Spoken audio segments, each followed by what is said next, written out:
It is Monday, March 23rd, and you are watching the Sick Podcast. Trust the process. Look, we're going to talk a little bit about Juraj Slafkovský today. He is on pace for a career year. Let me correct that. Actually, he already has his career year. He surpassed his point total from last season with plenty of games left on the year. So we're going to talk about that and a little something else about him that's made him very special. I'm not going to say what just yet. Afterwards, we're going to get into the second line center discussion, okay? We talked a little bit about it in our last show from a mailbag question as to why Oliver Kapanen may not be suited for the role, but who is? Do the Habs have it internally? Should they go out and get that player? We'll discuss it all. Afterwards, of course, we got a great mailbag question in the queue and a whole lot more in between. Snake, it's going to be a fun show, and it all starts right here, right now. Turn up your volume. Because you're about to listen to The Sick Podcast. Trust the process. The sickest NHL prospect podcast with Snake and Shayne. With the 5th overall selection in the 2024 NHL Draft, the Montreal Canadiens are proud to select Ivan Demidov. It's gonna be sick. That's right. Producer Shayne here, as always, joined by my co-host Simon the Snake Boisvert. Snake, how are we doing today? Fine as usual, and you? Excellent. I'm doing great. I'm looking forward to this show. Every Monday and Thursday is very exciting, and I hope everybody tuning in is as excited as we are. Obviously, on Mondays, we try to focus a little more on the Montreal Canadiens. Look at their young players, the prospects, that sort of things. And today, you know what? I wanted to talk about Juraj Slafkovský. Even though he's no longer a rookie or a prospect, he's still only 21, right? So he's a young player. He kind of fits into the mold of our show here at Trust the Process. And by the way, his birthday is next week, a week from now, on March 30th. So he's turning 22. But he is having a spectacular season. And look, we remember at the beginning of the year, you know, I may have had a bad call there on Macklin Celebrini, but I think I had a pretty good call on Juraj Slafkovský. I called this one. Yeah. I called this one, so I'm very happy about that. He is on pace for 72 points and 32 goals this season. That's exactly the kind of progression that, you know, Habs fans and I'm sure the Habs management wanted to see out of him. But Snake, the thing I want to focus on with him specifically is something that kind of dawned on me recently, and I think a lot of people are catching on to this fact, is that he has found the ability to make whichever line he plays on significantly better. Mm-hmm. Now, here's what I mean by this. He's only played with two duos of forwards this season, right? Kapanen and Demidov, Suzuki and Caulfield. When he was with Kapanen and Demidov, well, those two were having the best time of the season, right? They were rolling. That line was producing offensively. It was great. He gets moved out of that line, and all of a sudden, they're slowing down considerably. But he gets put on the first line with Suzuki and Caulfield, and all of a sudden, they're the best line in the NHL. I mean, there's a correlation here, right? And his name is Slafkovský. Snake, I'd love to dissect this part of his game, his ability to elevate his line mates already at 21 years old. What can you attribute that to? How do you think he's able to accomplish that already? I think there are several factors, and that those factors were probably the reasons why the Habs drafted in. And I always go back to 2022 when Kent Hughes said we're not drafting Slafkovský for what he is now, but for what he will be in 4 or 5 years. And yeah. I think what they were envisioning was exactly what Slafkovský is becoming. And that was his projection. You know, sometimes you try and project, especially these big guys, you try and project them at 16 or 17 when they play junior. And you kind of wonder, okay, he has that skill set. Now, what happens in 4, 5, 6, 7 years? And I think this what they were projecting was the fact, okay, he's already a big guy, but you have to use your size, because there are some big guys, big wingers, who don't use their size. They're just big. And the second thing also is that I think he chases the pucks in the opponent's zone. He protects the puck very well, and he can make space for his line mates, and especially considering his line mates are not super big guy. Well, Caulfield is actually a very small player. Suzuki, medium size, I would say. So, and it was the same thing with Demidov and Kapanen. They're not, they were bigger than Suzuki and Caulfield, but I think anytime you play with someone who can make space for you, it's going to give you opportunities to connect, and you know, they're connecting, because Suzuki and Caulfield are very, very good offensive players, and they need space. They need, you know, every big line in the history of hockey had a player like Slavkovski on it. If you had two, let's call it, I would say, more skilled players, but Slavkovski is very skilled. But I think you know what I mean, in the sense that Suzuki and Caulfield, their number one attribute is that they're skilled. Mm-hmm. And you always need, you know, I go back to the 1970s. Older viewers will remember Mike Bossy, Brian Trottier. They were playing with Clark Gillies. Clark Gillies was kind of a Slavkovski. And this happened over the years, over and over. Gretzky and Curry, they were always putting either a pest or a big guy with them. And Mario Lemieux, it was the same thing. So I think what they're creating is, I don't know if I can call it a perfect line, because no line is perfect, but I would say it's a great fit. Yeah. The three together is a great fit. And I know at some point they moved him out of the line at the beginning of the year at some point. I like what he did with Demidov.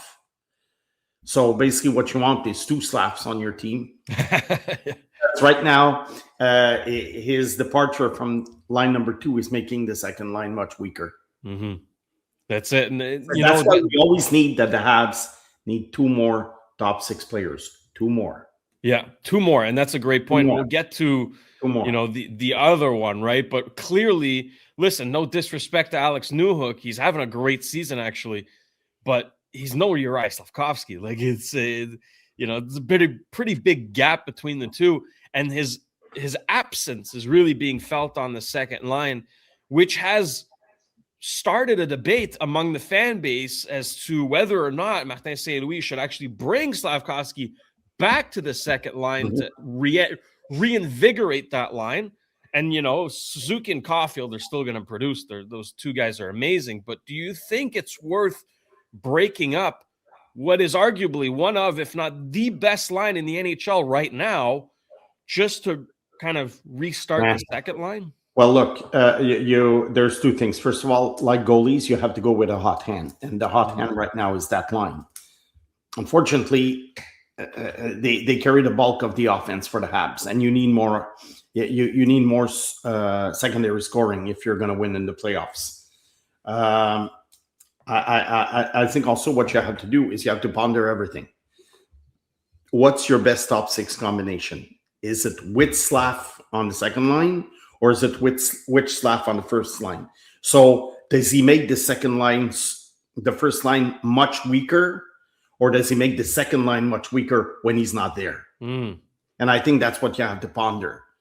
So I think it's right now with the top 6 that they have, you have to think, okay, how many goals are we going to score in one situation? How many goals are we going to score in another situation? So in a span of, let's say, 20 games, and I'm just saying any number here, but it's just to show the pondering thing. Let's say with Slav on the first line, overall you score, in 20 games, you score 30 goals, okay?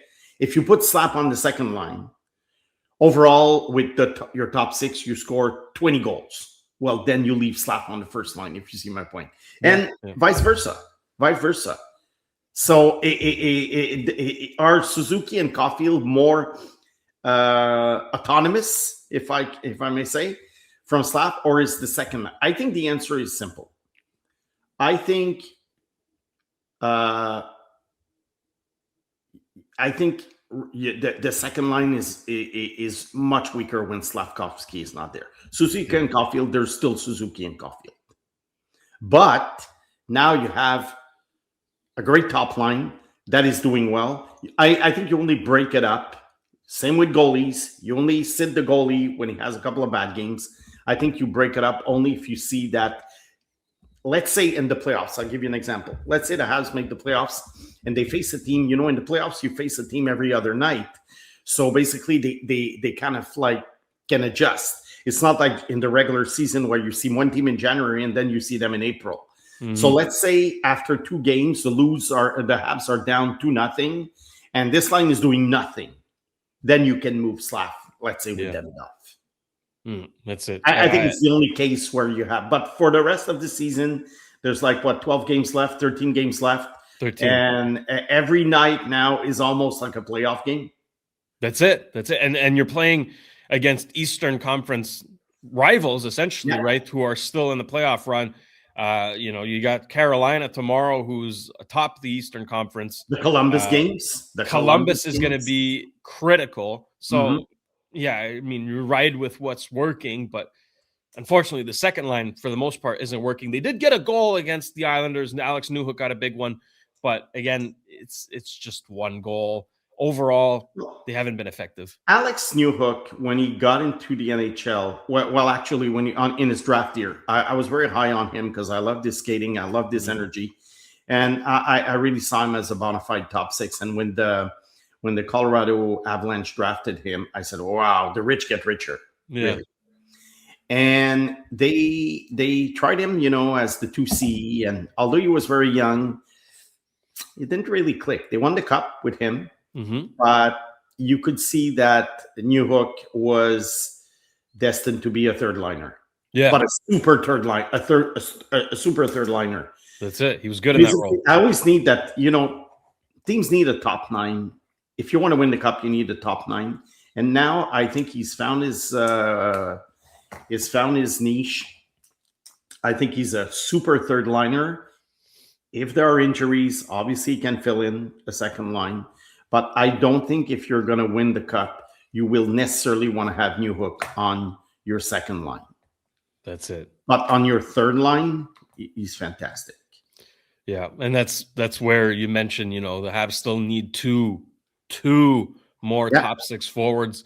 And we're going to get to that shortly, okay? We're going to dissect that discussion. But on Slavkovski, again, the power play. Right now, we're stepping away from 5-on-5. He is tied for 5th in the NHL this season for power play goals.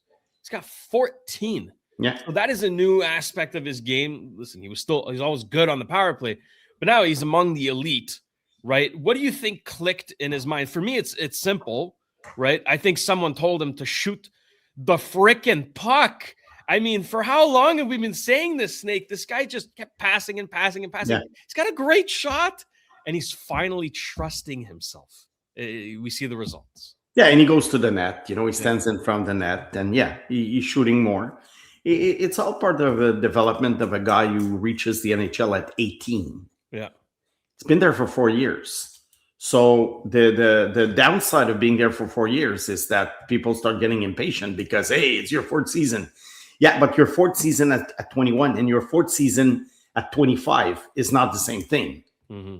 So I look at and I'm just a little parenthesis here because we're going to talk about Michael Hage and the Hobie Baker Trophy today. Yeah. One of the candidates is his teammate TJ Hughes. Mm-hmm. Oh, for heaven's sake, TJ Hughes is 24 years old. Okay, so he's going to reach the NHL if he does at age 25. Yeah. That's 4 years older than Slavkovski. So it's just to give you an idea that how young it is, how young Slavkovski is. But if I go back to Jesperi Kotkaniemi, the last 18-year-old player who played for the Habs, at age 21, he was not progressing. No, that's it. So those who were saying to me, you reach the NHL at 18 as a forward. The 21-year-old season is crucial. And this is all based, I'm no genius, but I just base it on past history. Yeah. And you realize that the breakout season very often is the 21-year-old season. Sometimes it's a 20-year-old season, but usually if you have a breakout season at 20, you're going to be even better at 21. Mm-hmm.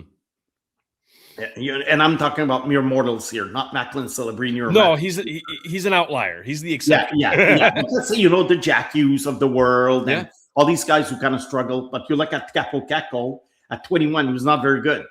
Mm-hmm. Jack Hughes at 21 had become a star. Tim Stutzler was very good by the age of 21. Mm-hmm. So, and that's another one who had started at age 18. So, like I say, I don't include Celebrini, Crosby, McDavid. I mean, those are unicorns. How many players have there been like this, since the beginning of the millennium? You can count on two hands. Yeah, maybe 5. Lots. Yeah. So, Slav, I think he's following the path that fans were hoping for. And that's why the first 3 seasons, I didn't say much. I thought he improved at age 19. But I think last year he had a so-so season. He had a good streak, and then he reached a plateau, although his point total went up. But so I said this summer, I said, okay, now's the time. That's it. And I think he's going to get even better now.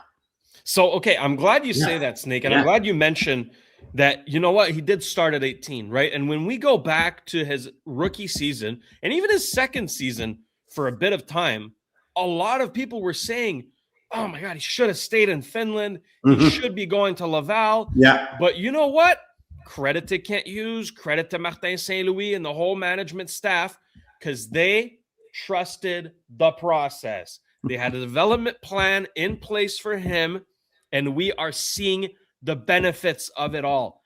However, he is still only 21. He still has room to grow, which is the crazy part. That's where Habs fans get really excited. So, Snake, let me ask you now.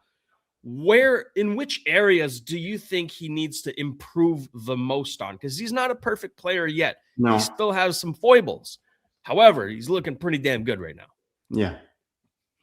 Improve. I was going to say, but more and more now, I think it's getting better.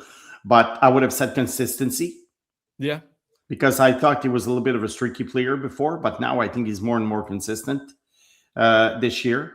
Also, perhaps, and it's kind of hard to explain, but I maybe be a little bit more structured in his game.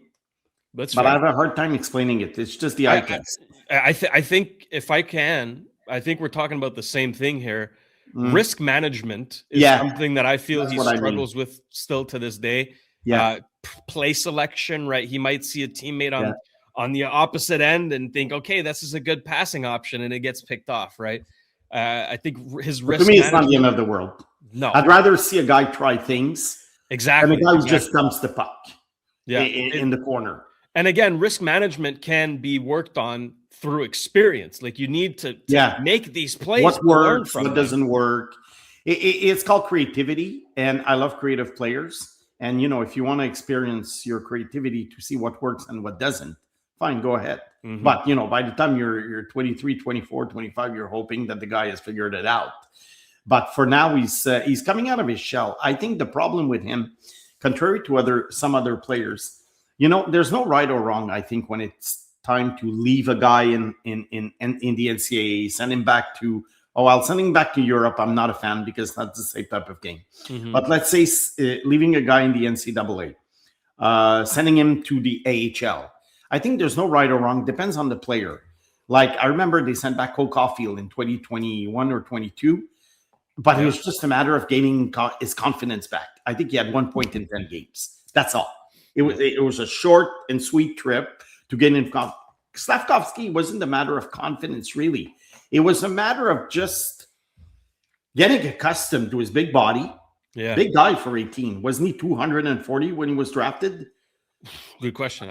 I think Eric Lindros at the time, who was considered a monster, was like 235. Yeah.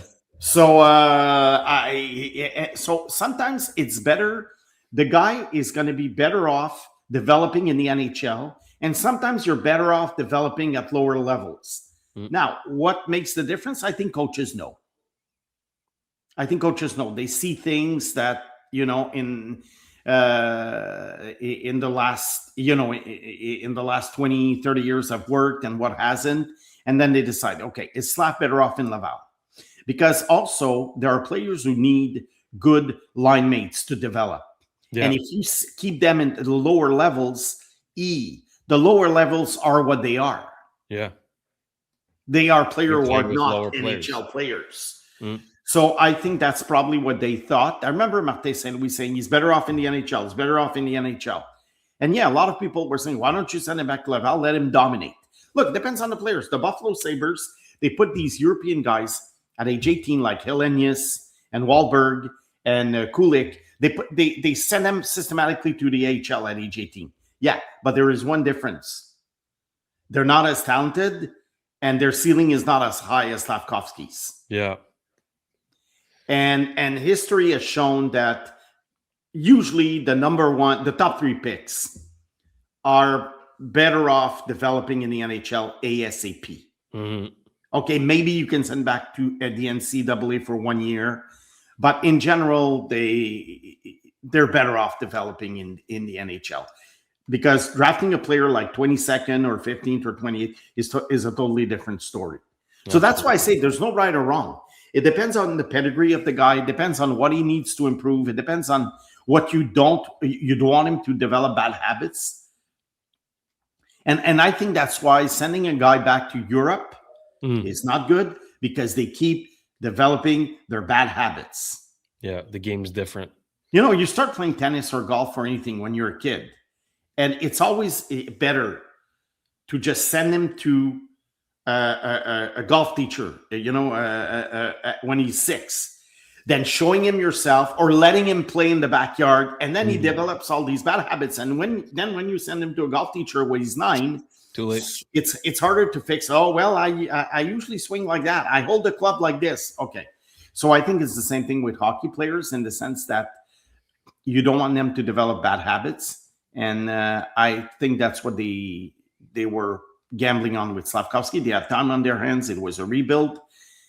Look, I give him an A for the year so far. Yeah. And as far as this progress is concerned, I give him an A+. It's everything that I think Habs fans could have hoped for. And Snake, last point I'd like to make on Slafkovski, right? When he was drafted, like you mentioned, the size, right? That was the one of the big attractions to the players, that, you know what, he was big and he was using his size as well. How have you liked, sorry, let me rephrase that, okay? His development includes a portion, right, an aspect of physicality. Before, he was getting crushed, like he was keeping his head down, getting crushed. He wasn't really winning puck battles. There's a bit of concern there. It's like, okay, is he really that much of a beast? This season, we're seeing a new side of him. He's holding players off with one arm. He's winning puck battles, heavy on the forecheck. How have you liked that progression, and do you think there's still room to grow in that department? There's probably room to grow. What you're hoping is that he's going to stay in shape, because you don't want him to balloon to 260. But I doubt it'll happen. But still, with age, you never know. But he's okay. For his 20s, he's okay. Well, we don't really care about what he is when he's 35. That's 14 years on the road. I think what happens is that, although you're a big guy at 18, and I'll make a parallel with football. Let's say you play C-Jet football here, and you're a linebacker, and you're like 250 or 260. Obviously, you're a big guy compared with your classmates. But when you get on the football field, let's say you take a C-Jet team with all these big guys, but 18 years old, let's say, and you have them play against a college team like Carabin de Montreal or whatever, Bishop University. You're also going to face these guys who are like 250, 260. Yeah. But they're more mature physically. So I think it's the same thing. Slavkovski was a teenager. That's it. Yeah, he was 240, but he was a teenager. You're not as strong as a teenager physically as you're going to be when you're 21, 22, 23. And that's why it's a tough league for young players. It's a very, very tough league for young players. I look at Michael Misa this year. He's 18 years old. He's a tall guy. He has a good build and everything, but he's 18 years old. And you can see some nights that, playing against 25, 28, 30, 32-year-old man, and he's still a kid. But let's recheck, the year 4 rule. Let's talk about Michael Misa in year 4. Ooh. Could be. There you go. It could be scary. That 1-2 punch with Celebrini. Oh my God. Yeah, no, that's something. But anyways, I think that's about it for Slav on this segment here. He's just, I think it was worth spending, 25 minutes talking about this player, because really his progression has been, everything we had hoped for, we could envision. We're seeing now really why he was picked first overall. He's a rare breed of player and is very, very effective. And that's the kind of guy you want in a playoff run. I'm really excited to see him in a longer playoff run, not just 5 games, like, a few series to see what he's got in him, because I think he can be a real difference maker in that setting. Snake, to make a playoff run, however, you need a second line, and you need a second line center, something that the Montreal Canadiens do not have at the moment. Look, Oliver Kapanen, as a rookie, scoring 20 goals is undeniably impressive, right? You cannot take that away from him. He's the one putting the puck in the back of the net. It's impressive, right? However, he has 8 primary assists in 69 games this season. 8. To give That's you not an too idea, C material. That's not too C material. To give you an idea, Philippe Danault has 9 in 6 less games. All that to say, there are some playmaking deficiencies. We'll call them like that. He's not cut out to be the second line center. We can agree right now. Who's to say he won't be in the future? Odds are he won't, right? But I think we have to have that conversation now of, okay, the Habs don't have a second line center right now. No. They just don't. So you mentioned Michael Hage. A lot of people are wondering, well, he's a center. He's having a great year in Michigan. Can he step into that role? And how soon could he step into that role, Snake? Okay. I think I always say goalies are very hard to predict, but I have to say that the immediate impact of rookies is also very hard to predict. I think you can predict. Obviously, you're not always going to be right, but I think you can have a good idea or be more convinced of what a player is going to be in 5, 6, 7 years than what he's going to be when he gets in the league. The best proof being Matthew Schaefer. I saw Matthew Schaefer a year and a half ago. I said, this guy's going to win Norris trophies a year and a half ago. But in September, I thought he was going back to junior hockey. He's injured. I mean, yeah, exactly. Games. Exactly. Yeah. So I was flabbergasted by what he's done. Had I seen that kind of season that he had 3 years down the road, I was like, yeah, okay. Yeah, that's what I said. Yeah, of course. That's Matthew Schaefer. That's my man. But what he did this year is jaw-dropping. I did not have him in the conversation for Rookie of the Year. I did not even consider him for Rookie of the Year. So that's my point. That's the point I'm trying to make with Michael Hage. This is very hard to predict how a guy will jump in, but we can look at recent history. There are some guys like Cale Makar who joined the team for the playoffs a few years ago, I think 2019. He was great right away. Right away. Yeah. There are guys like last year, Zeev Bouillon joined the Wild for the playoffs. It was forgettable. But he got the experience. Demidov last year, he had a fantastic first game. Yeah. Really helped the Habs make the playoffs. Against Washington, he was more discreet. Mm-hmm. And we're talking about a guy who is more talented than Michael Hage, my opinion, and who's a winger. Yeah. So what does that tell you? It's going to take some about time. Michael Hage being the 2C in the playoffs. I think it's a long shot. Yeah. And, you know, I'm not saying Michael Hage can be 2C 2-3 years down the road and be very good. That's not what I'm saying. But I'm saying right now, the guy finishes is the NCAA tournament. He jumps into the Habs lineup right away, second line, when you face the Tampa Bay Lightning, the Buffalo Sabres. Never thought I would say that, the Buffalo Sabres. But no, but really. So now, is it worth trying? Well, it depends on what your objective is. I mean, Minnesota last year, when it gave ice time to Zeev Bouillon, I don't think they thought they were going to go very far in the playoffs. So in their mind, it was like, oh, let's give him experience. And let's trade him next year.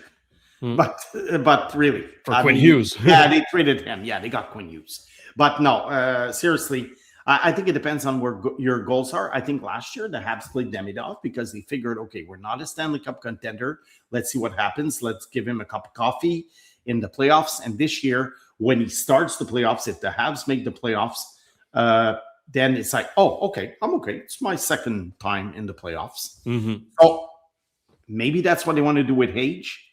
Now, are they going to start him at center, maybe on the third line or fourth line? Because look, Anton Frondel is starting this week with Chicago.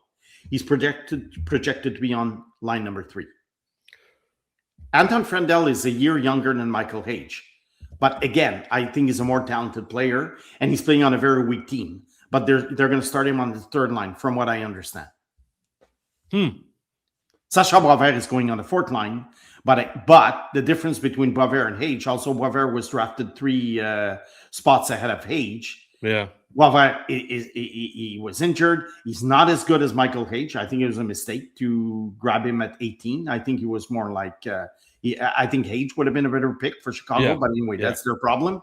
But when I'm saying he's starting on the fourth line, but he's going to be the center. And they're going to put probably a couple of, at least one veteran with him. What are the Habs going to do? I'm just trying to see what other teams are doing, just as comparables. Because remember, we always say it, the Habs don't exist in a vacuum. There's a league around them. Mm-hmm. And very often, fans of one team, whether it be the Habs or any other team, they don't follow other teams a lot. But sometimes it gives you an idea where your team is at and what your team could or could not do. Yeah. And that's when I have Chicago right now, who are having two teenagers in the lineup soon, who just finished their season in Europe and NCAA. So where are they going to start him? My prediction is that he's going to start on the third line. Will it be the wing? Will it be center? Look, they have Dano, they have Evans, they have Kapanen. I think the only way he could play third line center if they raise Dano to second line center with Demidov and they put Kapanen on the wing with Hage and Newhook. I don't know. I'm just look. Forget it. I'm not a line. I'm not a line making guy. So don't take this with a grain of salt. But sure. I'm just trying to guess. I'm just trying to guess where they're going to start him. Compared with what other teams do when they get an NCAA player in the lineup. And there's going to be more now. Other guys have signed. James Haggins is going to sign with Boston. Supposedly that the issue is that Boston wants to send him to Providence. He doesn't want to go. He wants to start in the NHL. This is another Cutter Gauthier situation. Because they were eliminated last Friday. Yeah. Yeah, Boston College out. And I think this is what insiders in Boston are running. That basically he wants to play right now. The Bruins don't. So every case is different. Every case is different. That's why it's hard to predict. Yeah. Personally, what I would do, I would give Michael Hage his game or games in the NHL. Look, the Habs are not. It's not a big deal. Let's say he makes the Habs slightly weaker. Let's say, okay. It's not going to be the difference between losing or winning Game 7 in the finals. No. I don't. And you know what? If he does well, then that's great. And he gained experience. And next year it can be in your lineup and build on that because it's going to be 20 years old and et cetera, et cetera. So to me, the Habs are still rebuilding or building, let's call it. Building, yeah. I'm not an impatient guy when it comes to rebuilds. And I know fans are sick of it because, yeah, exactly. You got it. That's why we're here. That's why we're here, Snake. That's why we're here to calm down the impatient fans. Yeah. I mean, this is why we're having this discussion as well, Snake, because people are saying, my God, look, I mean, Michael Hage is a significant, influx of talent, right? You're an injection of talent, I should say, right? Like, he's really good. He's really good at hockey. Yeah. And we're not debating it. Significantly better playmaker than Oliver Kapanen. So then you're thinking, okay, well, maybe, I mean, there's a glaring hole. There's a glaring need here at second line center. Michael Hage is a center, 2-2. I mean, it connects. Well, it's like saying, the easy, when you talk about two top six forwards, the easy answer is that in 2 years, the top six is Demidov, Slavkovski, Suzuki, Caulfield, Zadorov, and Hage. Zarovsky, yeah. Zarovsky, sorry. Zadorov, Zarovsky, and Hage. Yeah, I get it. Might not be like that. You might need, one might not be as good. You might need someone on your third line to balance out your top nine. You might need more, another Slav on line number 2. You might need a banger. So it's too easy, years before looking at prospects list and say, oh, that's going to be our top 6. Every fan does it. Yeah. It's like in baseball, they look at Baseball America's prospect rankings and basically the starting lineup in 5 years that fans make is the 9 top prospects of the team. It doesn't work that way. Yeah. But you were saying that's why we're here, Shayne. But what happens the day that the Habs have a very, very settled roster, a la Colorado, Tampa, although Colorado keeps making trades, but you know what I mean? They don't bring in young players. Very much. What are we going to do? If we were doing that show in 1976, 77, the Habs roster was carved in stone for 4 years. And we were just, I was just watching the Stanley Cups pour in. Yeah. And training camp was so boring. Although there was the coverage, today's coverage is like, no, they covered the golf tournament. Back in the day, just for our younger listeners, Habs preseason games, none of them were televised. None of them were on the radio even. And all we could get in the morning from the radio after the baseball scores was, well, by the way, the Habs lost 5-3 last night against Boston in the preseason game. Guy Lafleur had a goal. That was it.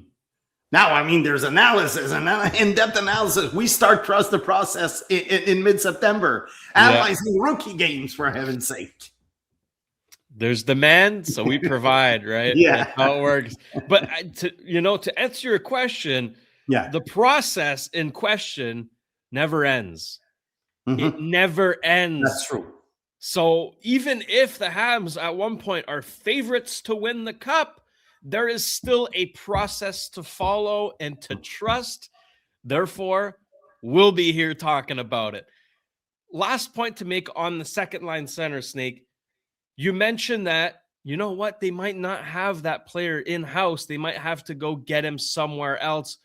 Do you think this summer would be the right time to make a big swing acquisition for a proven second line center instead of crossing your fingers and hoping that one of your internal prospects can rise to the occasion?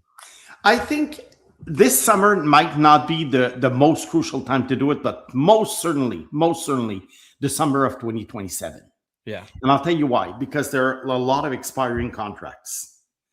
And right now, there are spots being taken by Brendan Gallagher, Josh Anderson, guys like that, who are obviously not going to be renewed. Mm-hmm. And I think the Habs, yes, they do need a second line center, but they also need grit. They need playoff gamers. Yeah. Okay. Especially on defense. Okay. The defense is not a finished product yet. We don't know when Runbacher is going to be ready. Struble, Jacky, they cannot be relied on for 82 games a year. And I find the defense a little soft, honestly. Mm-hmm. And I think they will need, more Ben Chirots of this world. They'll need guys like that. They had him. They let him go anyway. That's another story. They got a first-round pick. They got a first-round pick. Trade. That's fine. But I'm just giving an example that you need guys like that. And I think that has to be done hand in hand with the second line center, because let's not think that even if they had gotten, let's say, Robert Thomas, which I love, and I was really, we did a show about this, a controversial proposition, trade proposal that I had. And I don't think they would have won the cup this year. No, that's it. Still some holes to fill. They need more bottom six toughness. They need more toughness on defense. The goalie situation is slowly but surely getting resolved now.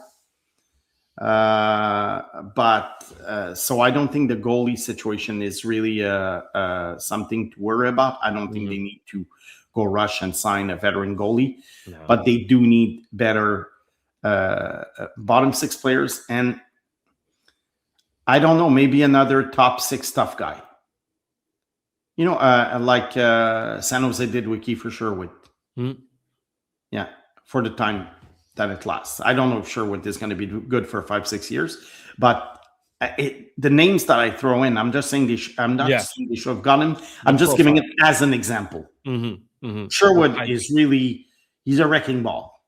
Yeah. And I can imagine a guy like Sherwood playing, let's say, Demidov and Hage, let's call it. Yeah. See my point? Yeah. Or with Suzuki and Caulfield, and Slavkovski goes back with Demidov, let's say. I think you need two of these guys on your top six if you're going to win the cup, and you need a couple of more on your bottom six. I like Alex Newhook, but you cannot have 6 Alex Newhooks on your bottom six. You're not going to win with this. No, that's it. Physical. So I think that's what the Habs need to add more toughness and more playoff gamers, and a 2C. But like I say, if they wait, maybe they'll have a good idea next year where this is going with Michael Hage, because Michael Hage is 20. He's not 18. Yeah, he's 20. So at some point, you have a feel for what's going to happen. You're not always going to be right. I mean, there are exceptions. Morgan Geekie is scoring 35 goals for Boston.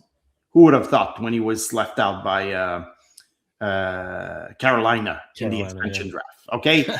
So let's not go with exceptions, but usually you have a feel for it. And you're thinking, okay, can the guy, it's like Kapanen. Kapanen, I know he's just a rookie, but look, we kind of know his strengths. He gets open. He has a quick release. To me, he's a winger. Absolutely. A goal scoring. Let's say a good secondary scoring winger. Let's say you put him on the third line, let's say, and he makes 15 goals a year. More than comfortable with that. Yeah, exactly. That's it. Well, look, we'll let the viewers chime in as well. What you see as the solution for the second line? Who's the center? Can Michael Hage step in? Should they make a trade this summer? Let us know. Snake, before we thank the sponsors that provide you this show, why is Michael Hage not a Hobie Baker finalist? What can we talk about this real quick? Yeah, he's not in the top 10. A lot of people freaked out, about this, and I get it. I totally get it. But let's revisit the Hobie Baker award a little bit. Let's revisit the history. First of all, I remember saying at the beginning of the year, one of our first shows, I said a successful season for Michael Hage would be in the top 10 for the Hobie Baker. He wasn't. I still think he had a very successful season. I do think he should have been there. Yeah. I might not, freaking out like some people are, because to me, that's not really important. No. I mean, good for a guy if he wins the Hobie Baker, but personally, I think it's quickly forgotten once he reaches the NHL. If you're a fan of an NHL team, you don't really care about the awards that your players win in junior Adam hockey. Gaudette won the Hobie Baker. You know what I mean? That's one thing. And No look, guys, just Google Hobie Baker award winners. You're going to find some fantastic players, and you're going to find some guys who are like, who the hell is this? Some players never played in the NHL. Yeah. So, like I say, the way it works for the Hobie Baker, the vote for the top 10 is a combination of a committee of coaches from the 64 NCAA teams plus fan vote. Now, fan vote is not like on a weighted average. It's not much. Okay, so let's not blame fans for the fact that Michael Hage is not there. But I think what it is with coaches voting, coaches have a tendency to like or even love these 22, 23, 24-year-old veteran players. And what happened with Michigan is that Michael Hage had a teammate called TJ Hughes. That's why I mentioned him at the beginning of the show. Yeah. He's 24 years old. 24 years old. Was he Michigan's best player this year? Yes. I saw him in person. I watched a lot of games. TJ Hughes was their best player. Problem is, he's 24.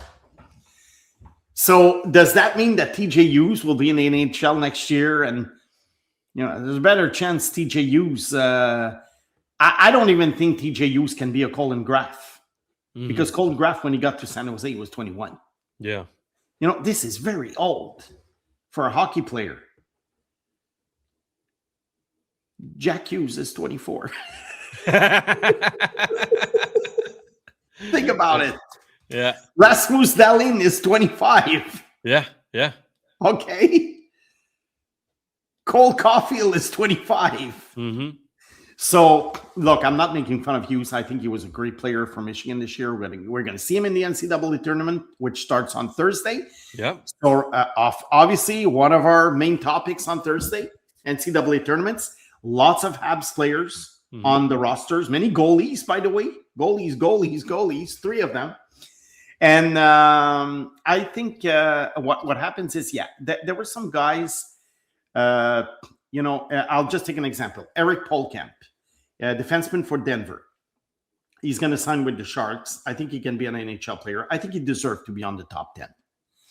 I think Higgins deserved to be on the top 10, but to be honest, I thought Michael Hage had a better season than James Higgins. So I think I think Hage's absence or his presence was hurt by the fact that he was playing with TJ Hughes. Will Horkoff isn't there either. That's a good point. Will Horkoff was a very, very good player, although I think he relied a lot on Michael Hage's creativity. I think Will Horkoff would have been worthy. And they had a lot of players from small colleges. Yeah. Okay. And there are some guys on the list. Yeah, they scored 28 goals, 25 goals, but the opposition was very weak. Because we saw it when Michael Hage faced a small college in the first weekend. You remember? He had 7 points in 2 games. Yeah, so some guys named for the Hobie Baker, it's almost as, you know what? I'm not saying that's the case, but it's almost as if they went like regionally, in the sense that, we need, like the All-Star games, you need a guy from every team. But at the All-Star game, there are guys who are only there because they're the best player of a weak team, let's say. Yeah. So I think it's the same thing. Look at the list. Go down the list of the players and, okay, guys from that college. Oh, my God, that college. They have a Sacred Heart as a player. And, I'm not, I'm not putting down the players who were there. I'm good for them. I'm happy for them. That's not the point. But I think performing as Michigan's second best player is better than being Sacred Heart's best player, my opinion. But I think this is how they vote. I think they try to diverse the whole thing. So it's no big deal. What would Michael Hage have have deserved the Hobie Baker? No. But would he have deserved to be in top 10? Of course. So let me ask you then, who you think wins it? Oh my God, that's a good question, which I will answer on Thursday. I'll give you my pick. I'll give you my pick on Thursday, and I'll give you my. It's too bad they don't win until the playoffs are over to give that trophy, but I understand because some teams are out. On Thursday, we'll talk about who I think is going to win and what my pick would be. Perfect. So listen, just have to tune in on Thursday to find out who Snake thinks will win the Hobie Baker Award. Snake, before we get to the mailbag, of course, a quick word from our partners at the Sick Podcast who bring this show to life, okay? Make this show possible. I want to start off with our good friends at Cheapest T-Shirts. Of course, if you're looking for the cheapest prices on wholesale apparel in Canada, you will find them at cheapesttshirts.ca. They're proudly Canadian and trusted by thousands of customers from coast to coast. They deliver unbeatable value every day. You'll always get the cheapest prices plus same-day shipping and even next-day delivery, so your order arrives fast. Cheapesttshirts.ca is the go-to source for teams, businesses, events, apparel printing companies, resellers. It's also just perfect for the individual shoppers who want the best deals on everyday apparel. Plus, you can enjoy free shipping on larger orders and a simple, easy-to-use website that makes online ordering a breeze. Get the cheapest deals in Canada today at cheapesttshirts.ca. If anybody bet on Betway that Cole Caulfield was going to get 40 goals this season, well, you're probably a little richer. I would go as far as to say 50, but hey, time will tell. If you want to get in on the action, however, you could do so at Betway, and you can get a deposit matchup bonus up to $300 on your first deposit. You can scan the QR code there on the screen or click on the link in the details section to create an account and redeem your welcome offer. Now, the offer is only available for new customers. Terms and conditions apply. The offer is not available in Ontario, and you must be 18 years or older. Please play responsibly. And with that, let's go digging in the mailbag.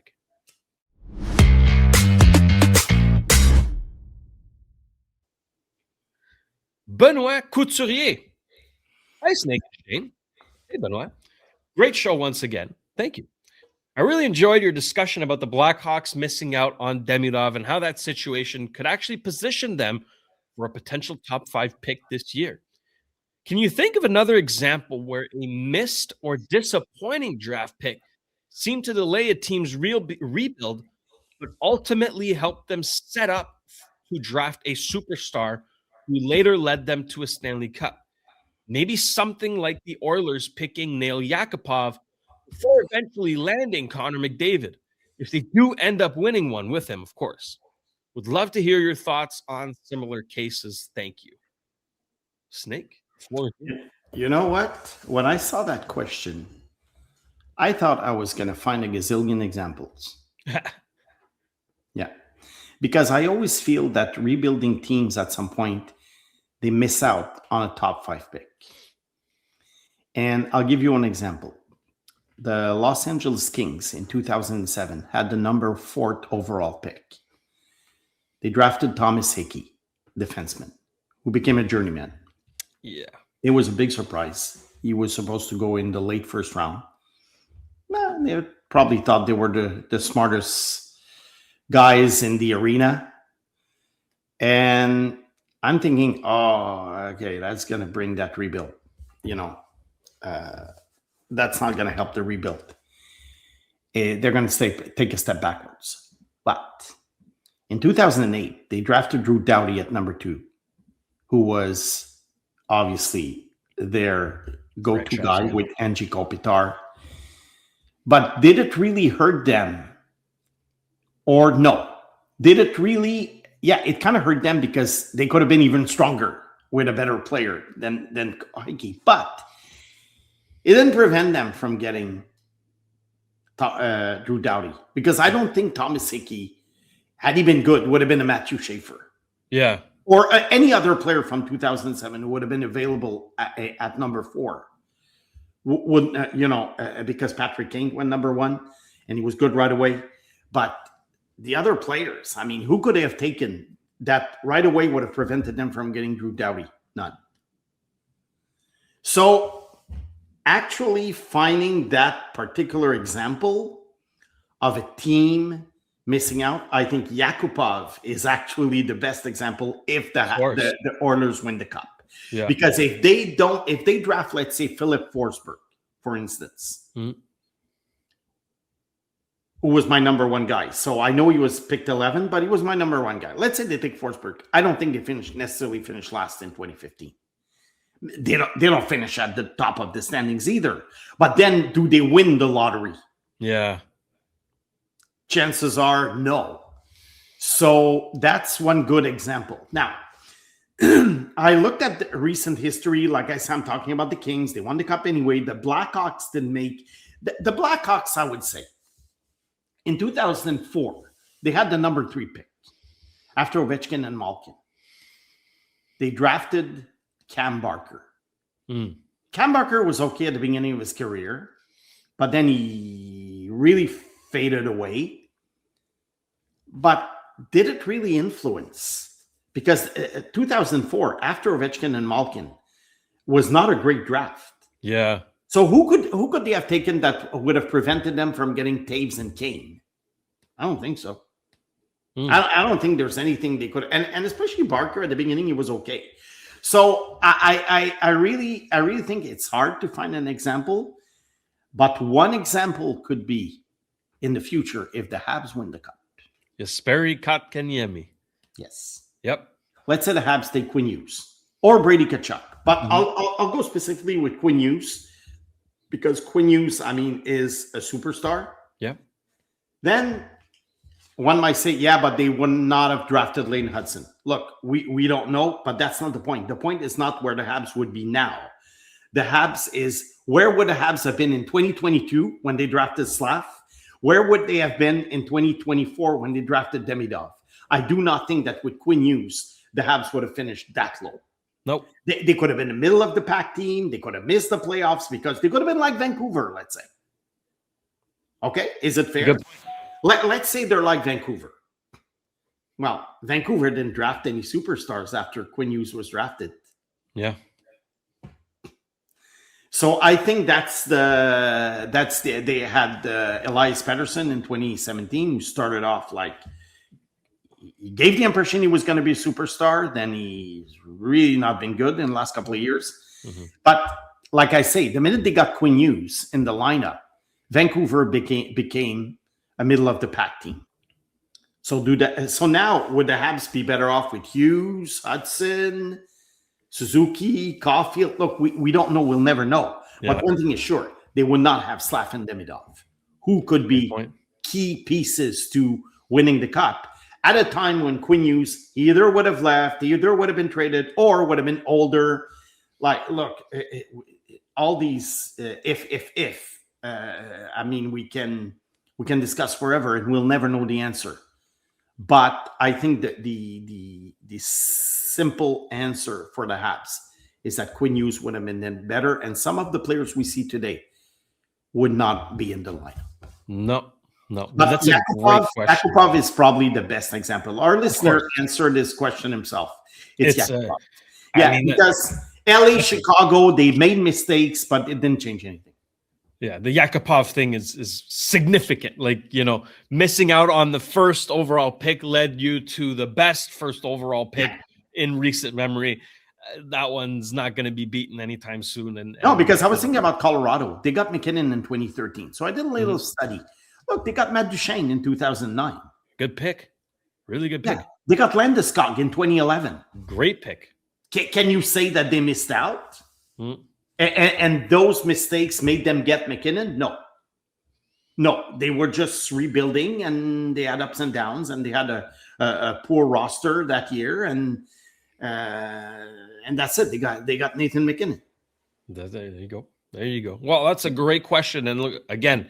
We invite everybody to chime in the comment section. Send in your questions and your topic recommendations, okay? We've gotten some great recommendations in recent shows, and we're going to start using them very soon. Keep sending them our way. We love interacting with the chat. Snake, anything else to add before we wrap this one up?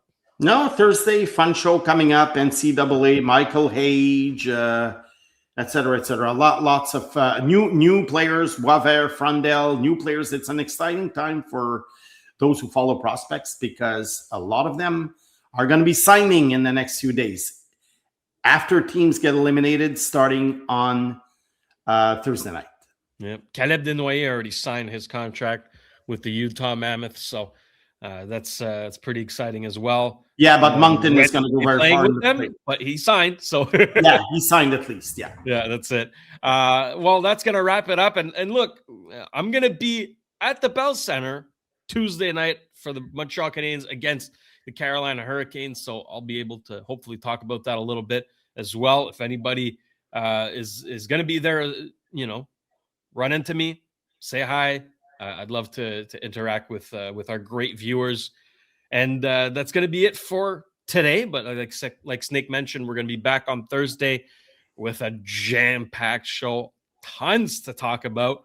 And Snake's pick for the Hobie Baker Award. You won't want to miss it. So with that, thank you to producer Jimmy for running the show. Thank you to Snake. I'm producer Shayne. This has been another edition of the Sick Podcast. Trust the process. We're back on Thursday. Take care. And that's a wrap. Hope you don't miss us too much until next time. Follow the Sick Podcast, Trust the Process on YouTube, Instagram, Facebook, Google Play, and Apple Podcasts.